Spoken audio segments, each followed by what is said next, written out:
RSSന്റെ സ്വപ്നത്തിലുള്ള India മുസ്ലിങ്ങളില്ലാത്ത ഇന്ത്യയാണ്, ക്രൈസ്തവരില്ലാത്ത ഇന്ത്യയാണ്, കമ്മ്യൂണിസ്റ്റുകാരില്ലാത്ത ഇന്ത്യയാണ്. അപ്പൊ ചിലരുള്ളിൽ കരുതും നമ്മൾ രക്ഷപ്പെടും. നമ്മൾ ഇതിലൊന്നും പെട്ടയാളല്ല, അങ്ങനെ രക്ഷപ്പെടില്ല.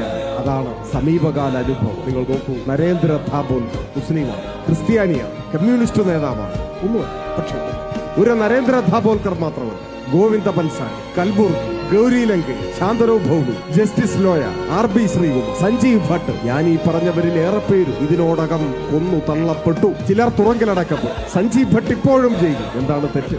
മേൽപ്പറഞ്ഞ വിഭാഗങ്ങളിൽപ്പെട്ടവരല്ലെങ്കിലും നിങ്ങൾ ഒരു മതനിരപേക്ഷവാദിയാണെങ്കിൽ, നിങ്ങൾ RSSന്റെ ആക്രമണോത്സുകമായ നരമേധങ്ങളെ എതിർക്കുന്ന ഒരു മനുഷ്യ സ്നേഹിയാണെങ്കിൽ, ശാസ്ത്രീയമായ ചിന്തയും യുക്തിബോധവും ഉയർത്തിപ്പിടിക്കുന്ന ഒരു നല്ല മനുഷ്യനാണെങ്കിൽ, നിങ്ങളുടെയും ശത്രുപക്ഷത്താണ് RSS. എല്ലാ നന്മയുടെയും അന്ധകരാണ് RSS.